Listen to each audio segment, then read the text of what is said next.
지난주에 우리가 이제 학개서를 시작을 했는데 잠깐 제가 이거 기록을 하면서 하겠습니다. 지난주에는 유튜브도 키지 않았고 이 줌도 제가 이게 기록을 하지 않아가지고 지난주 거는 기록을 남기지 못했습니다.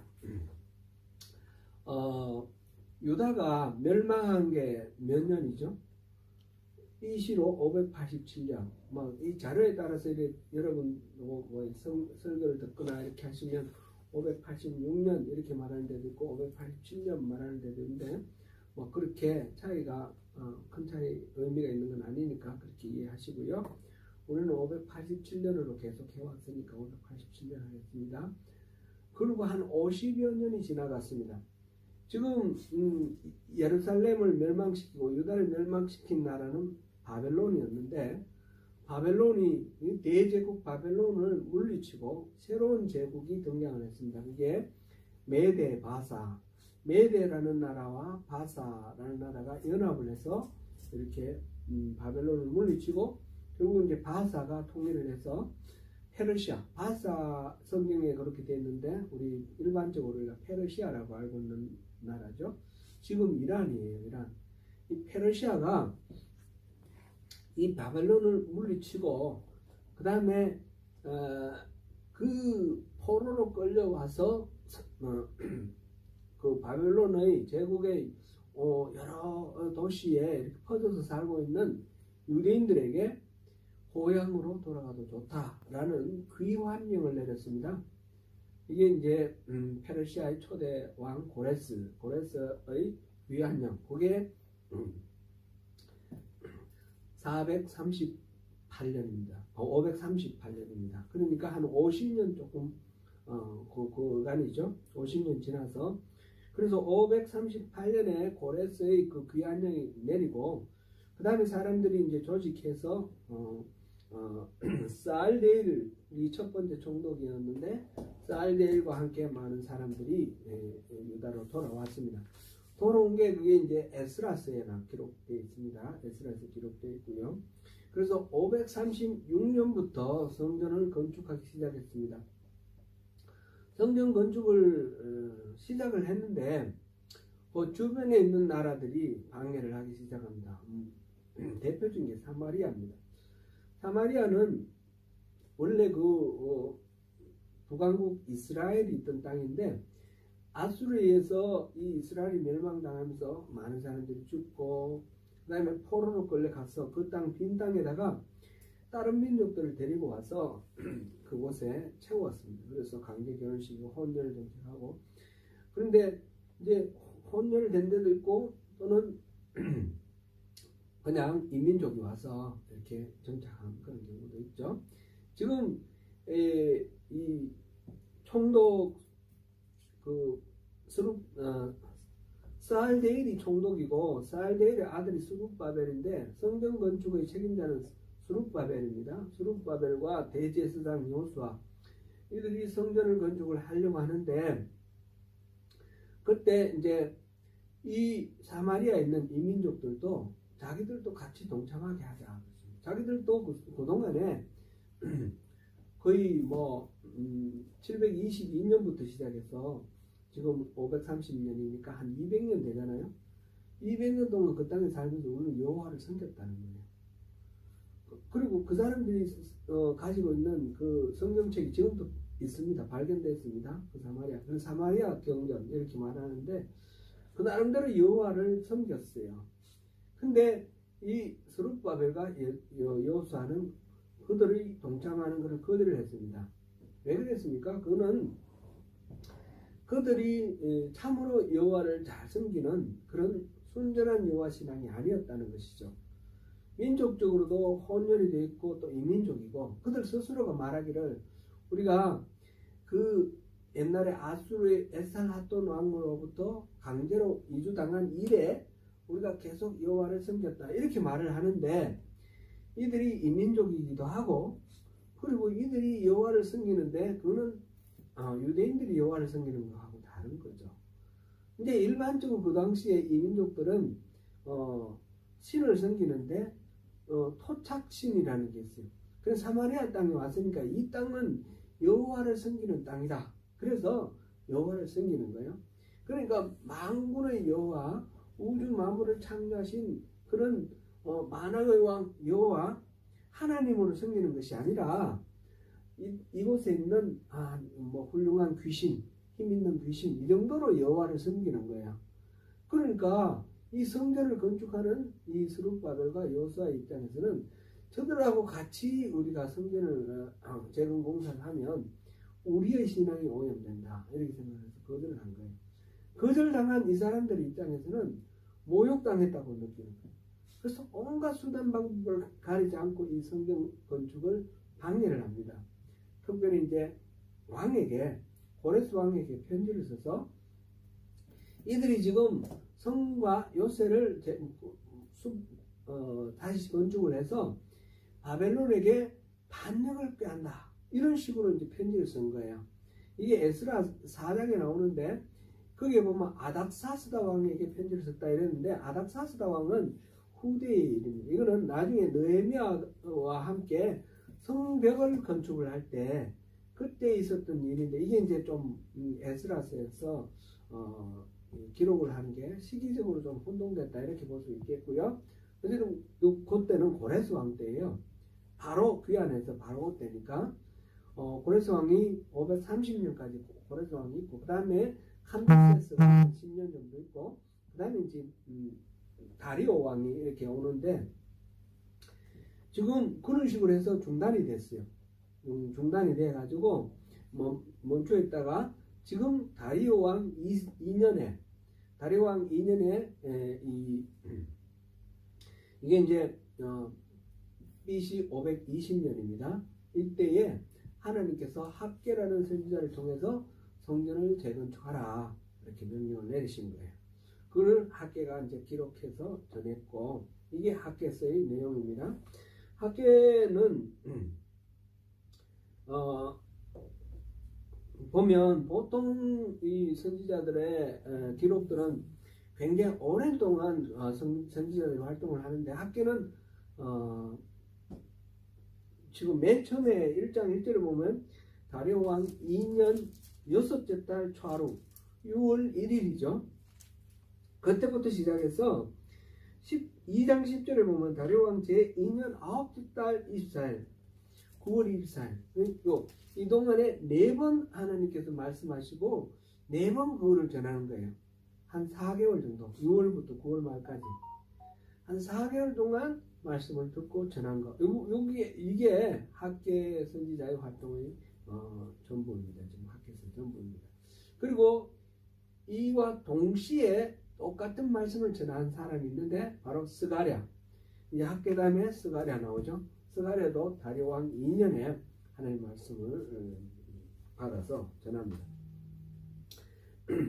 6월 1일 날 첫 번째 학개에게 이제 하나님이 하신 말씀, 학개가 전한 것은 지금 이 성전을 재건하려고 하다가 못하고 중단된 상태에서 성전을 황폐한 상태로 그대로 내버려뒀는데, 여러분들은 지금 정착해서 판벽한 집에 거주하는 것이 옳으냐?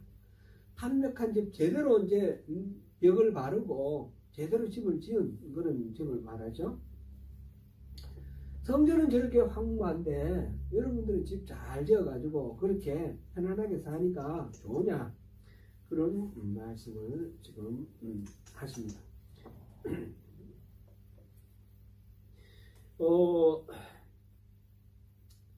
이 당시 사람들이 그렇게 중단을 해놓고 내버려둔 이유는 뭐 여러 가지가 있겠지만, 1차적으로 사마리아 사람 중심으로 해서 주변에 암몬이라든지 에돔이라든지 모압이라든지 이 팔레스타인 주변에 있던 나라들, 블레셋 포함해서 이들이 그 남은 사람들이 이 유다가 포로로 끌려고 하는데 그 빈자리에 들어와서 그 자리를 채우고 살았거든요. 이 사람들이 모두 다 반대를 하는 겁니다. 모두 반대를 하는 그것이 첫 번째로 어려움이었고, 이 페르시아 정부에게 편지를 써서 이들이 반역을 도모한다 하니까 의심받지 않으려고 이 성전 공사를 중단을 했죠. 그거는 외부적인 요인이고, 내부적으로는 이 사람들이 그래도 기회가 있으면 열심히 성전을 이제 재건하려고 애를 써야 되는데, 지금 횟수가 얼마나 됐습니까? 536년에서 520년이니까 한 15년 지났습니다. 그죠?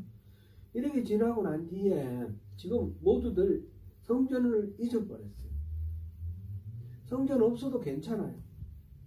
지금 스룹바벨이 두 번째 총독으로 와 있는데, 스룹바벨과 그때 대제사장이었던 여호수아, 그리고 남은 백성, 모든 남은 백성이라고 표현되는데, 이 백성들에게 하나님이 학계를 통해서 성전 재건하라고 말씀을 하시는데, 이들이 다 잊고 있어요. 왜 잊고 있을까요? 대제사장 같으면 성전이 꼭 있어야 되는 거 아닌가요? 근데 성전은 없어도 지금 제사를 지내고 있어요. 귀한 그때부터 번제를 드리고 짐승을 잡아 드리는데, 이 제사를 드리니까 자기가 할 역할을 하고 있는 거예요. 그러니까 별 불편함이 없이 이렇게 있고, 평로의 입장에서도 굳이 뭔가 이렇게 만들어 가지고 성전 지금 다시 재건하려고 그러면 또 바벨론으로부터 의심받을 수도 있고, 이러니까 그냥 가만히 있는데 별 불편함이 없다는 거죠. 일반 사람 백성들도 마찬가지고, 모두들 성전이 없는 것에 대해서 불편함을 느끼지 않는 그런 상황입니다. 그런데 그렇다고 해서 모든 것들이 잘 되고 그런 건 아닌 것 같아요. 지금 여기서 1장 6절에 보면 너희가 많이 뿌릴지라도 수확이 적다 그랬고요. 먹을지라도 배부르지 못하며, 또 마실지라도 흡족하지 않고, 입어도 따뜻하지 않고, 일꾼이 삭슬 받아도 구멍 뚫어진 전대처럼 그렇게 된다. 그러니까 열심히 일해도 소득도 없고, 뭔가 열심히 이제 이렇게 노력을 하는데 성과가 없는 거예요. 그러니까 이들의 삶이 지금 굉장히 힘들고 어렵다라는 걸 짐작할 수 있습니다. 돌아올 때 그 바벨론에서 나름대로 자리를 잡고 살다가 고레스가 귀환령을 내리고 가서 성전 지으라 그러니까 성전을 짓겠다고 돌아온 거예요. 돌아와서 막 금은 보화를 성전을 위한 재건 건축비로 막 내놓고 헌금하고 이렇게 돌아왔는데, 그들의 마음이 어떤 마음이었을까요? 하나님의 집을 다시 회복하고, 우리 이제 옛날에 솔로몬의 영광 다시 회복하고 부푼 꿈을 안고 고향으로 돌아왔을 겁니다.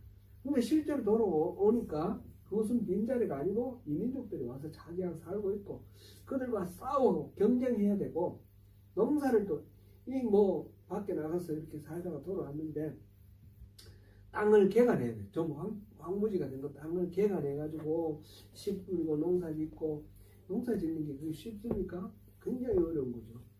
그래서 너무너무 고달프고 힘든 삶을 살고 있다는 것을 우리가 충분히 볼 수 있습니다. 열심히 노력해도 노력한 만큼 그렇게 수확이 되지 않는 그런 가운데 이제 성전 건축에 대해서 신경 쓸 틈도 없는 거죠. 말하자면 신경 쓸 틈도 없고, 열심히 성전을 회복해야 될 필요성도 지금 잃어버렸고, 그렇게 나름대로 현상 유지하는 것으로 만족하면서 살고 있는데, 거기에서 하나님께서 학계를 통해서 말씀하시는 게, 내가 성전을 지으라 할 때 8절에 보면 너희는 산에 올라가서 나무를 베어다가 지어라 그랬어요. 성전을 지을 때 이 첫 번째 성전 솔로몬 성전 같은 경우는 다윗 왕이 자기가 지으려고 온갖 재료를 다 준비했어요. 레바논의 백향목, 이거는 아주 좋은 목재 아닙니까? 그거하고 돌도 레바논에서 또 석재를 떠다가 그렇게 해놓고, 그 다음에 성전 안에 쓸 거, 금은 보화, 그 다음에 이 모든 어떤 뭐 섬유 제품 같은 거 이런 것들 다 준비하고, 솔로몬은 아버지가 준비해놓은 준비된 재료들 그것만 해도 넉넉한데, 또 그 당시 최고의 부강한 나라들 아닙니까? 부강한 나라 때 아닙니까? 그러니까 모든 것들이 갖춰진 가운데 아주 멋있고 화려하게 그렇게 성전을 만들었습니다. 근데 지금 성전을 건축하려고 하는, 이 재건하려고 하는 이 스룹바벨과 여호수아 그리고 뭐 남은 사람들의 입장에서는 그렇게 할 수가 없죠. 그 준비된 것도 없고, 다만 하나님의 전을 회복해야 되겠다는 그 열망, 그것만 가지고 시작을 했었는데, 처음 시작했을 때 기초만 닦아놓고 막 방해를 받아서 중단했지만, 기초 닦아놓은 그것 자체도 옛날에 있던 성전을 구경했던 사람들, 나이 많은 사람들, 이런 사람들은 그걸 보고 어떻게 했습니까? 대성통곡을 했다 그랬습니다. 대성통곡을. 그런데 그걸 못 본 사람, 젊은 사람들은 이 기초가 닦인 걸 보고 너무너무 기뻐서 날뛰고 그랬다는 거죠. 그게 에스라 3장 12절에 나와 있어요. 그렇게 했는데 지금 다시 중단된 상태에서 하나님께서 하시는 말씀이, 내가 말하는 거는 그 레바논의 백향목 가지고 그렇게 좋은 재료를 가지고 멋있게 그렇게 성전 지으라는 거 아니다는 거. 산에 올라가서 나무 잘라다가 지어라. 산에 올라가면 이게 이제 성막을 지을 때 성막의 재료가 뭐였습니까? 목재, 조각목은 아카시아예요. 아카시아. 광야에 그 가시 삐쭉삐쭉 나와 있는 그런 우리가 본 그런 아카시아와 똑같은 건 아니고 그런 일종의 아카시아. 그런 나무들은 키도 뭐 크지도 않고 이렇게 그런데 그걸 배우다가 이 성막도 지었는데, 지금 성전 지을 때도 그거로 지으라는 겁니다. 좋은 제목이 있어서 멋있게 지으라는 것이 아니고 주변에 있는 재료를 가지고 소박하게 그렇게 겉으로 드러나는 건물의 위용이라든지 아주 뭐 모습이라든지 이게 중요한 게 아니라는 겁니다. 그냥 하나님의 집을 짓고자 순전한 마음으로 지어라, 그렇게 얘기를 하시면서 8절에 보니까, 그리하면 내가 그것으로 말미암아 기뻐하고 또 영광을 얻으리라. 그렇게 모습은 좀 그렇더라도 나는 그것으로 영광을 얻겠다 그러시고, 그러나 만약 이거 안 하고 그냥 그대로 지금 현재 살고 있는 현상 유지하면서 여러분들 사는 대로 살라 그러면 그거는 안 될 거다. 그게 이제 10절 11절입니다. 하늘은 이슬을 거쳤고 땅은 산물을 거쳤으며 내가 이 땅과 산과 곡물과 새 포도주와 기름과 땅의 모든 소산과 사람과 가축과 손으로 수고하는 모든 일에 한재를 들게 하였느니라. 한재는 이 가뭄이죠. 그러니까 이 성과가 이 소득이 수확이 가뭄 들어가지고 모든 거 말라버리고 수확이 없는 것처럼 그렇게 완전히 좀 이렇게 비참한 그런 결과를 거두는 수밖에 없을 것이다. 옛날에는 제가 어릴 때 우리 어머니가 흉년 졌던 얘기를 좀 많이 하셨어요. 어려울 때에. 그때 한 30년대 말좀 된 것 같아요. 한 39년, 40년 이 정도 된 것 같아요. 우리 큰형님이 37년생인데 큰형님 업고 다니면서 그 흉년 지냈던 얘기를 하시는데, 우리나라 농촌에 보면 논이 있잖아요. 논에 물대 가지고 그 벼를 심어야 되잖아요. 그래야지 벼가 자라서 곡식이 있잖아요. 근데 비가 안 오는 거예요. 비가 안 오면 이게 모짜리도 못 만들고 모내기도 못하고 벼가 안 자라면 곡식이 안 나오잖아요. 그러니까 먹을 것이 없어서 토금 목피라 그러죠. 풀뿌리를 뽑아서 먹고 나무의 껍데기를 벗겨서 먹는 거예요. 그 송진 같은 거 이런 거. 그래서 산이 헐벗고 뭐 이렇게 되는 거죠. 다 그런 것을 이렇게 이제 얘기를 많이 들었던 그런 기억이 나는데, 모든 면에서 다 이렇게 한계가 일어날 거다. 가뭄처럼 수확할 것이 없이 그렇게 될 거다. 그러니까 어떻게 됩니까? 즉시 하나님 말씀에 순종해야 되겠죠. 그래서 지금 스룹바벨과 여호수아, 스룹바벨은 총독이고 여호수아는 대제사장입니다. 그리고 많은 남은 백성들, 이 백성들이 그 하나님 말씀을 들었습니다. 그게 이제 12절부터 15절까지 이야기인데, 그래서 즉시 이제 하나님의 전 공사를 시작하였다. 그게 이 말씀입니다. 이때 하나님께서 학계를 통해서 한 가지 더 약속하신 게 있는데, 내가 너희와 함께하노라. 23절 끝에 나오는 말씀이죠. 그 말씀 믿고, 하나님 함께 하신다는 말씀 믿고 공사를 시작했는데, 이날이 6째 달 24일 6월 1일 날 하나님 말씀 들었고, 그 말씀에 나름대로 이제 여러 가지 검토를 했겠죠. 그래 6월 24일 날 그 말씀대로 순종하고 공사를 시작을 했습니다. 오늘 우리가 읽은 이 본문 2장은 그래서 7째 달 초하루부터 나옵니다. 7째 달 초하루에 21일이 나와 있습니다. 21일 여호와의 말씀이 선지자 학계에게 임하니라. 지금 6째 달, 7째 달 그랬는데, 제가 이 하나 복사해 드렸죠. 줌으로는 제가 화면을 공유하겠습니다. 하나. 이게 달력이 나오는데, 저 1월 달이 니산월이에요. 니산월. 1월이 니산월인데, 이게 말하는 6월절이 있는 달이에요. 6월절이 있는 달이 1월입니다. 통상 여기서 첫째 달, 둘째 달 할 때 이 첫째 달이 바로 이 니산월 6월절이 있는 달입니다. 그게 이제 오늘날 우리 달력으로 치면 3월 아니면 4월 이 정도 됩니다. 그리고 7째 달이 7월이 티슈리라고 되어 있죠. 이 7째 달이 지금 나와 있는데, 이 유대인들의 입장에서 7월 달이 정월로 여겨집니다. 1월이 아니라 7월을 정월로 여겼습니다. 7월 1일이 아주 중요한 날입니다. 7월 1일이 나팔절입니다. 나팔을 부는 날이죠. 나팔을 부는 날. 이 7월이 중요한 절기가 있는데, 7월 1일이 나팔절. 7월 10일이 무슨 날입니까? 대속죄일. 7월 15일부터 일주일간이 초막절입니다. 7월 15일부터 21일까지 초막절이고, 22일은 초막절 마지막 다음으로 대성회일입니다.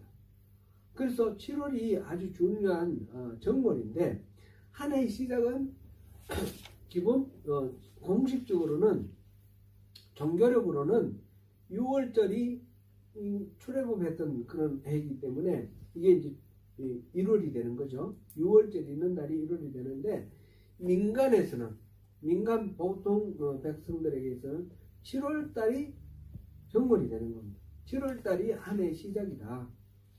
그래서 7월 1일 나팔을 부는데, 이 나팔을 부면 이 소뿔로 만든 나팔이죠. 이게 잘 소리를 내기가 어렵다고 그러는데, 이렇게 부는 거죠. 그 부는 거는 그 나팔 부는 소리를 모두 다 듣고 오라는 거죠. 오라고 부르는 소리인데, 그는 공간적으로 이리로 오라 이런 것보다도 하나님께로 오라. 하나님께로. 이 한 해 시작하는 첫날 하나님이 부르시는 겁니다.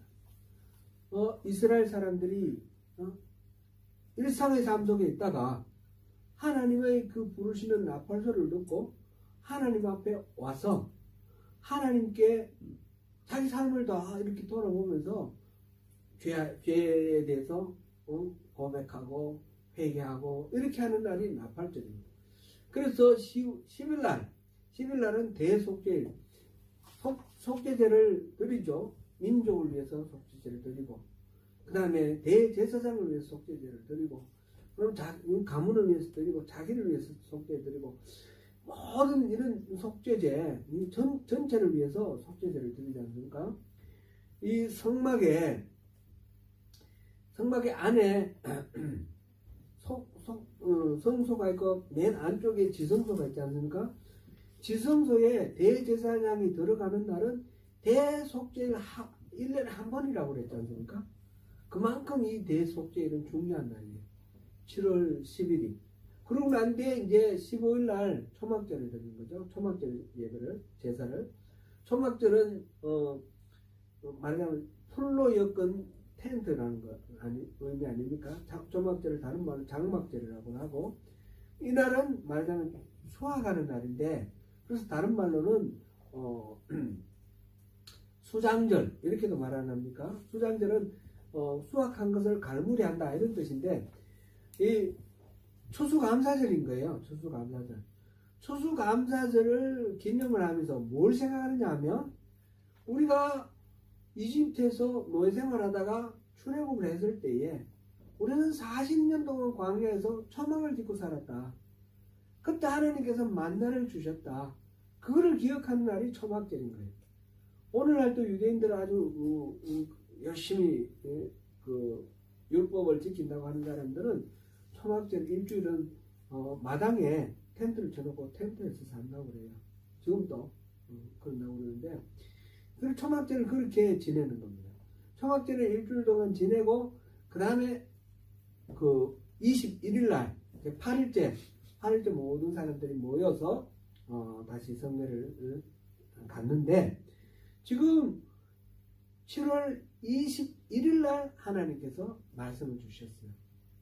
7월 21일 날이라는 말은, 그래서 6월 24일 날, 6월 초하룻 날 말씀 주셨고, 6월 24일 날 순종했고, 7월 지금 21일 날 하나님 다시 말씀 주시는데, 이 학개서의 중심은 이 초막절과 상관이 있는 겁니다.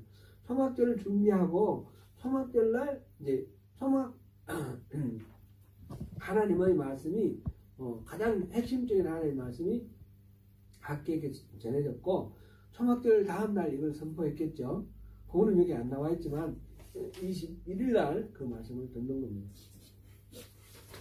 그래서 이게 초막절하고 아주 중요한 연관이 있다라는 것을 생각해야 되겠는데, 이 귀환했을 때 유대인들이 이제 바벨론에서 사알디엘과 함께 귀환을 했을 때 첫 번째 이 초막절날 번제를 드렸습니다. 7월 일곱째 달 초하룻 날부터 번제를 드렸다 그랬는데, 말하자면 나팔절 날부터 번제를 드린 거죠. 나팔절 날 번제를 드렸는데, 그 내용을 초막절 날 번제를 드렸다, 이 말을 중심으로 해서 쓰고 있어요. 그게 이제 에스라 4장에 나오는 그런 내용이죠. 3장에 나오는 내용이죠.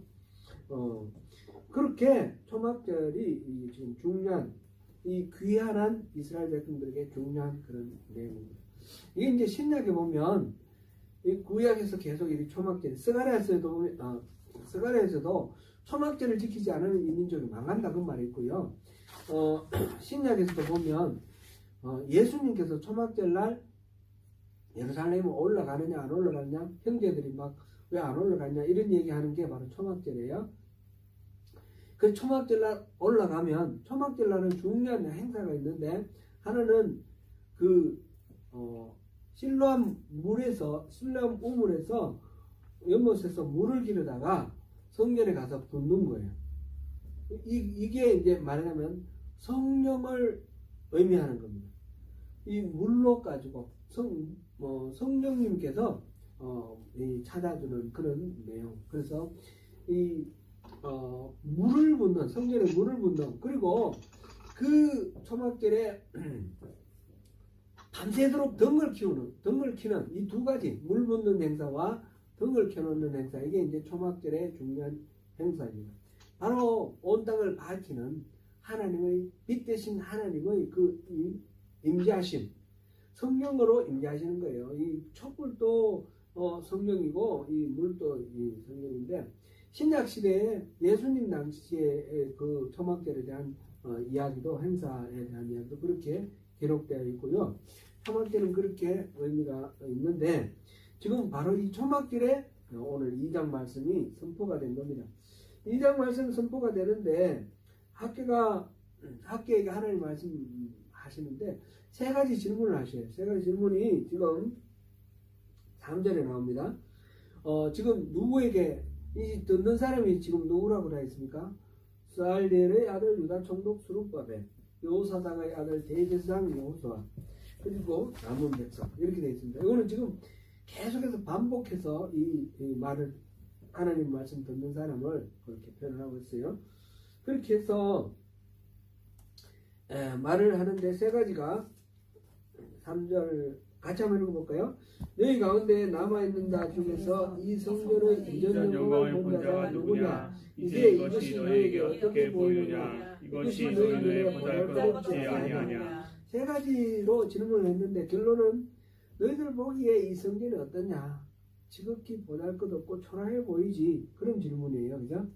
그런 질문을 하고, 그러면서 하나님이 하시는 말씀이, 그러나 여호와가 이르노라 스룹바벨아 스스로 굳세게 할지어다. 그 다음에 여호사닥의 아들 대제사장 여호수아야 스스로 굳세게 할지어다. 여호와의 말입니다. 이 땅 모든 백성아 스스로 굳세게 하여 일할지어다. 지금 세 명의 그 말을 듣는 대상 똑같이 나와 있죠. 스룹바벨, 여호수아, 그 다음에 모든 백성. 근데 이들에게 똑같은 말을 반복합니다. 스스로 굳세게 할지어다. 스스로 굳세게 할지어다. 세 번째 백성들에게 말할 때는 스스로 굳세게 하여 일할지어다. 이렇게 말했는데 똑같은 말을 지금 계속 반복합니다. 그래서 지금 지극히 초라해 보이고 이거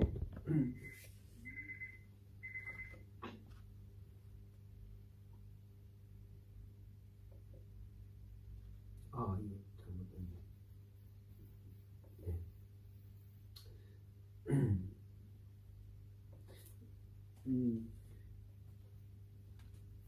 지금 지극히 초라해 보이고 보잘것없어 보이지만, 그러나 스스로 굳세게 하라. 스스로 굳세게 하라. 그 근거로 뭐라고 말씀하셨어요? 끝에다가 내가 너희와 함께 하노라. 만군의 여호와의 말입니다. 내가 너희와 함께 하니까 스스로 굳세게 하라. 위축되지 말라. 초라하게 생각하지 말라. 당당하게 그 모양으로 위축되거나 그럴 필요가 없다라는 거예요. 그렇게 하나 말씀하십니다. 그러면서 내가 너희와 함께 한다 약속하시면서 5절에는 두 가지로 말씀하셨어요. 함께 하시는 것을, 내가 너희가 애굽에서 나올 때 내가 너희와 언약한 말과 나의 영이 계속하여 너희 가운데 머물러 있다니. 하나님께서 이스라엘과 언약을 맺었죠. 내가 너희의 하나님이 되고 너희는 나의 백성이 되라. 그렇게 언약을 체결했던 그 하나님의 말씀, 내가 너희의 하나님 되겠다. 그 말씀을 지금도 그 말씀으로 너희와 함께 하겠다는 거죠. 그리고 나의 영, 하나님의 영, 성령으로 함께 하겠다. 하나님 말씀이 있고 하나님의 영이 있으면 다 있는 거죠. 하나님이 함께 하시는 거죠. 하나님이 함께 하신다는 건 막연하게 말씀 안 하시고, 또 이렇게 말씀이 있고 언약이 있고 지금 영이 있다, 이렇게 이제 구체적으로 말씀을 하셨습니다. 그러면서 너희는 그게 이제 너희 가운데에 나의 말과 나의 영이 너희 가운데 계속해서 머물러 있나니 너는 두려워하지 말라, 그런 말씀을 하십니다. 이렇게 하나님께서 함께 해주시겠다는 약속을 말씀을 하시면서, 그 다음에 또 한 가지 더 약속을 말씀을 하시는데 6절 7절 보면, 조금 있으면 이거는 시간은 얼마인지는 모르겠어요. 조금 하나님 입장에서 때가 되면, 조금 있으면 하늘과 땅과 바다와 육지를 진동시킬 것이다. 다 흔들 것이다. 다시 흔들 것이다. 그리고 7절에 보니까 모든 나라를 진동시킬 것이다. 그리고 진동시켜서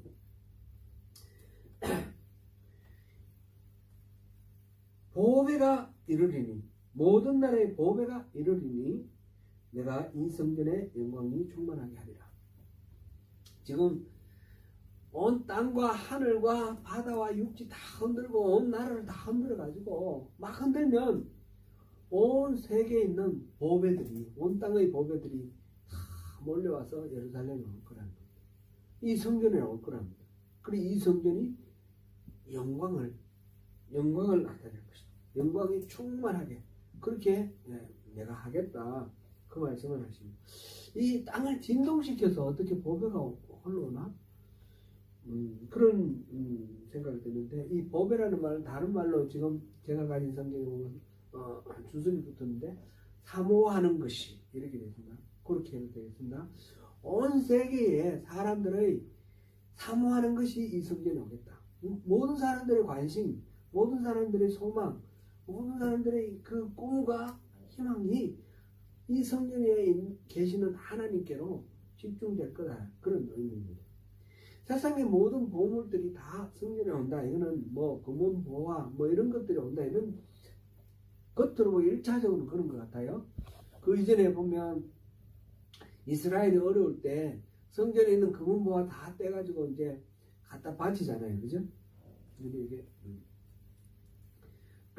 히스기야 왕 때도 그 아수르가 침략했을 때 그 금을 기둥에 이렇게 감싸놓았던 금까지 다 벗겨서 갖다 주고 이런 식으로 했고, 아수르가 또 바벨론이 침략해서 이 성전을 멸망시킬 때, 파괴할 때도 거기 있는 모든 기명들, 그릇들 이런 것들, 그다음에 촛대 뭐 이런 것들 다 갖고 갔어요. 다 뺏어갔어요. 그래서 그 보배들이 다 뺏겨갔는데 지금 온 세계를 흔들면 그것들이 다시 돌아온다라는 그런 의미, 1차적으로 물질적으로 그런 의미도 되겠지만, 거기서 끝나는 것이 아니고 이걸 통해서 온 세계에 가장 귀중하고 소중한 그런 영혼들이 다 이 하나님 앞으로 올 거다. 말하자면 이 성전은 나중에 우리가 다시 또 보겠지만, 온전한 성전은 예수님이에요. 그죠?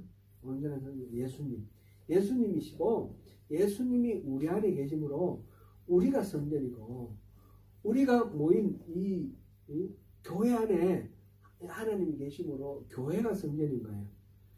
건물 빌딩이 아니라 우리들 영혼, 하나님을 향한 우리 영혼들이 성전인데, 이 성전에 하나님 계시기 때문에 세상의 모든 귀한 영혼들이 다 하나님 앞으로 온다. 그런 의미가 될 수 있는 거예요.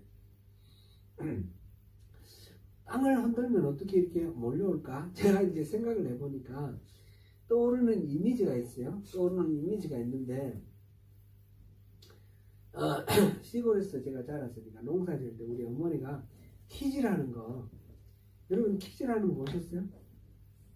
못 보셨어요? 보셨어요? 이렇게 키를 가지고 이렇게 하면, 제가 줌에서는 키즈를 제가 올려드릴게요.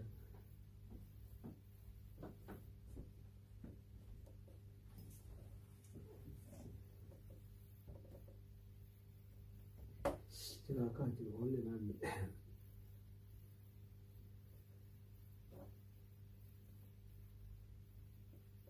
키즈라는 거 제가 줌에서는 보실 수 있을 거고요. 이 키즈를 하면 이 지푸라기들은 날아가는 거예요. 날아가고 알곡들은 이렇게 남아야 되거든요. 그러다가 이제 보면 보중에서도 비중에 따라서 크기와 뭐 무게에 따라서 이렇게 이제 분류가 돼요. 그럼 돌 같은 거를 이렇게 밀어내고 그 콩이라든지 뭐 보리라든지 이런 우리가 원하는 곡식들은 이렇게 남는 거죠. 끝까지 일일이 다 보실 필요 없고 중간에 이렇게 해서 다 이렇게 필요 없는 것들을 다 이렇게 날려보내고 진짜 알곡들만 이렇게 남게 되는 거죠. 제 2010년 9월에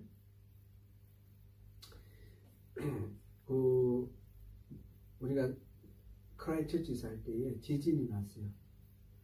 9월에 지진이 나고 9월 22일인가 지진이 나고 그 다음에 2011년 2월 달에 지진이 났는데 그 2010년에 지진 났을 때에 그때 진도가 한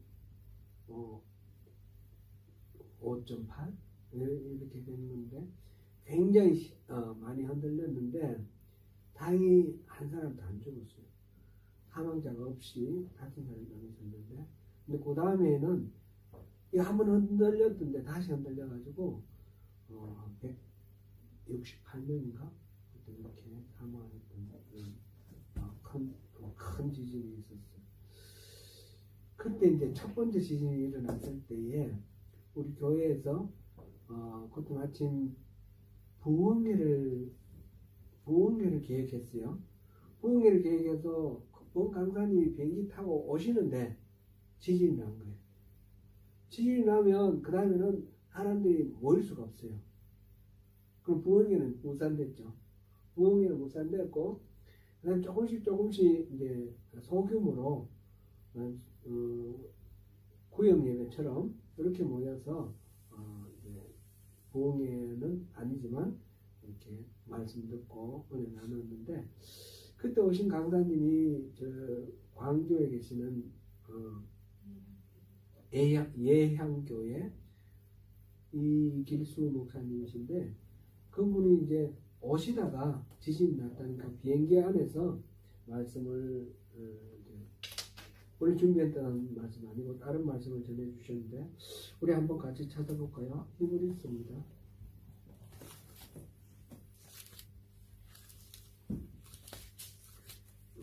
히브리서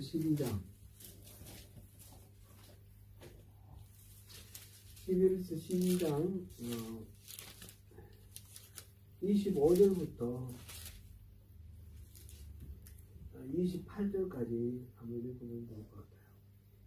히브리서 12장 25절부터 28절까지 너희는 상가 말씀하신 일을 거역하지 말라. 땅에서 경고하신 일을 거역한 그들이 피하지 못하였거든. 하물며 하늘로부터 경고하신 일을 배반하는 누구일까 보냐. 그때에는 그 소리가 땅을 진동하였거니와 이제는 약속하여 이르시되 내가 또 한 번 땅만 아니라 하늘도 진동하리라 하셨느니라.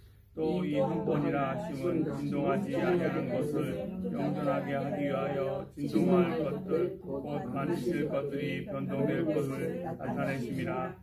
그러므로 우리가 흔들리지 않는 나라를 받았는즉 은혜를 받자. 이로 말미암아 경건함과 두려움으로 하나님을 기쁘시게 섬길지니. 우리 하나님은 아멘.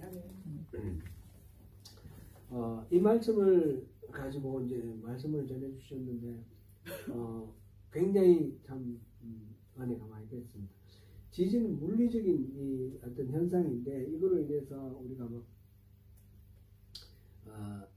상처를 받고 두려워하고 이곳에 살아야 되나 떠나야 되나 막 그런 공포 속에서 막 이렇게 살 수도 있었는데 이 지진을 통해서 하나님의 어떤 메시지를 보게 하신 거예요. 이걸 통해서 우리 믿음을 한번 점검해 보자. 꼭 이 지진 자체를 의미하는 건 아닙니다. 이 말씀은 우리가 어떤 상황 속에서 이렇게 흔들리는 어떤 위기 같은 거, 공포, 두려움, 걱정, 염려 이런 것으로 인해서 우리 삶의 기본이 흔들리는 안정감이 흔들려 버리는 그런 위기가 있을 때에 그 위기로 인해서 우리가 우리 자신의 믿음을 점검을 하고 새로워질 수 있다는 겁니다. 그래서 흔들릴 것들, 그러니까 우리 안에 부질없는 것들 이런 것들은 다 흔들리고 다 떨어져 버리고 아까 퀴즈를 할 때 다 날아가 버리고 흔들리지 않는 것들, 하나님과 우리와의 올바른 관계, 하나님에 대한 참된 신앙, 이거 하나 꽉 붙들고 이거 남아있으면 다른 것들 다 날아가 버리고 그것만 있으면 우리는 그것이 생명이라는 거죠. 그래서 진동하지 아니하는 것을 영존하게 하기 위해서, 흔들리지 않는 이 믿음, 이거를 영원하게 붙들기 위해서 진동할 것들, 곧 만드신 것들이 변동될 것을 나타내십니다. 이 세상에 여러 가지 것들은 변화되고 사라지고 소멸되는 것이고, 우리가 바랄 것은 이 소멸되고 사라지는 이런 것들에 우리 마음 뺏기지 말자. 그런 것으로 이 히브리서 말씀입니다. 이것으로 우리가 그때 그 위기를 이렇게 극복하고, 사실 지진이 일어나고 교회들마다 성도들이 다 많은 사람들이 이사를 갔어요. 올랜도도 많이 올라갔고 타우랑도 많이 올라가고 호주도 많이 가고 막 성도들이 반 이하로 다 줄었어요. 그 당시 크라이처치는 못 살 때다 이래가지고 그랬는데, 우리 한사람 교회는 성도들이 뭐 거의 두세 가정 떠났어요. 그대로 다 흔들리지 않는 그런 말하면 안정감을 잃지 않고 평화롭게 그 지진의 그 위기를 이렇게 극복했어요. 그때 이 말씀이 굉장히 큰 은혜가 되었고, 우리가 함께 모여서 계속 찬양하고 하나님의 은혜를 구하고 이러면서 자연현상이라든지 우리에게 주시는 경제적인 어떤 위협이라든지 이런 현상에, 외부적인 현상에 마음 뺏기지 않고 진동해도 흔들리지 않는 것, 본질적인 걸 붙들자. 그래서 그 믿음의 본질을 붙들고 우리가 어려운 가운데, 위기 가운데 우리 삶의 평화, 하나님 주시는 평화를 누리면서 그것을 극복했던 기억이 납니다. 지금 이 학계를 통해서 하나님이 말씀하시는 것도 그런 겁니다. 흔들면 결과적으로 가장 중요한 것들, 하나님이 중심이 되시고 하나님이 우리 주인 되시고 영으로 우리와 함께 하시는 이 하나님과 나와의 이 관계, 이게 가장 큰 보배입니다. 이것이 이 성전으로 몰려올 것이다. 하나님 오시는 곳에 이것이 몰려올 것이다. 그런 말씀입니다. 그러니까 그러되면 이 성전의 영광이라는 것은 겉으로 보기에는 초라하고 보잘것없는 조그마한 그런 텐트 같은 그런 성전이지만 이전 영광보다 크다는 거예요. 이전 영광은 솔로몬의 성전에서 누렸던 그 영광입니다. 그 최상의 레바논의 백향목과 그다음 습재들, 최상의 재료를 가지고 수많은 금은 보화들, 그것을 가지고 만든 그 솔로몬의 성전보다도 이 초라하고 보잘것없는 이 성전이 더 영광이 크다는 겁니다. 솔로몬의 그 성전 그렇게 멋있었지만 결국은 어떻게 됐습니까? 다 파괴됐습니다. 아니 돌 위에 돌 하나 남지 않을 정도로 파괴됐습니다. 왜 그랬습니까? 핵심이 뭡니까? 중요한 건 하나님. 거기서 하나님 계시면 그것이 성전다운 것이고, 하나님 안 계시면 아무리 겉으로 이렇게 멋있어도 의미가 없는 거죠. 오늘날 우리 교회를 생각해 볼 때, 우리 교회가 지금 겉으로 봤을 때는 작고 초라하게 보일 수도 있습니다. 우리 성도님들이 서로 이렇게 좀 많이 힘도 같이 나누고 이럴 이웃들이 많이 있고 좀 분위기도 북적북적하고 이러면 좋겠다 그런 생각도 들고요. 좀 예배 쳐서도 좀 안정되게 이렇게 하면 좋겠다 이런 생각도 들고요. 근데 핵심은 그런 것도 다 중요하죠. 핵심은 우리 안에 하나님이 계신가, 우리 안에 말씀이 살아있는가, 이게 중요한 거예요. 이걸 잃어버리면 작은 교회도 쓸모없는 교회고 큰 교회도 쓸모없는 거예요. 교회. 이게 살아있으면 큰 교회도 가치 있는 것이고 작은 교회도 가치가 있는 겁니다. 우리가 주목할 것은 무엇입니까? 하나님의 임재하심, 하나님의 말씀이 살아계심. 우리 소명교회에 하나님께서 큰 소망을 두고 계십니다. 우리 안에 하나님께서 기대하시는 바가 큽니다. 열심히 하나님 말씀 우리가 찾고 공부하고 성령 충만한 가운데서 이 하나님이 우리를 통해서 하신 일들이 얼마나 많을지 그걸 생각해 보면 좋겠습니다. 크기나 그 모습이 아닙니다. 하나님의 함께하심. 우리에게 하나님이 이 핫게스를 통해서 이 성전 재건축을 지시하시는 하나님의 말씀을 통해서 우리에게 주시는 말씀도 동일한 말씀입니다. 우리가 하나님이 함께 하시기 때문에 무수하거나 두려워하지 마라. 지금 여기 계속해서 만군의 여호와의 말입니다. 이 말이 계속 반복해 나옵니다. 이 하나님의 약속의 말씀을 지시하게 듣지 말라는 겁니다. 만군의 여호와의 말입니다. 그래서 그렇게 하나님과 함께 할 때에 우리가 그러한 성전을 이룰 때에 겉으로 드러나는 그 모습이 아니라 진실하게 우리 속에 하나님을 임마누엘 하시는 하나님을 모시는 그런 성전을 이룰 때에 만국의 보배로 이 성전을 채울 거라는 겁니다. 그 많은 영혼들이 우리로 인해서 하나님을 만나게 되고 하나님의 집을 채울 것이라는 것입니다. 세상의 잣대로 삶을 평가할 것이 아닙니다. 하나님께로부터 말미암은 그 은혜와 그 깊이와 하나님의 넓이, 이 하나님의 그 사랑의 그 질, 이것을 간절히 사모하면서 누리는 그 복을 우리가 다 만끽하는 그런 영적으로 부자가 되시는 저와 여러분 되실 것입니다. 나중에 영광이 이전 영광보다 더 크다. 우리가 회고하는 이전의 영광은 솔로몬의 성전이라든지 온누리 교회에서 뭐 이렇게 이곳에 있을 때 그런 뭐 모습이라든지 이런 게 아닙니다. 그거하고는 비교할 수 없습니다. 하나님이 함께 하심으로 우리와 함께 하심으로 이곳에서 하나님이 받으실 영광은 어떤 것과도 비교할 수 없는 그런 영광입니다. 그 영광의 주인이 되시는 저와 여러분 되시기를 축원합니다. 기도하겠습니다.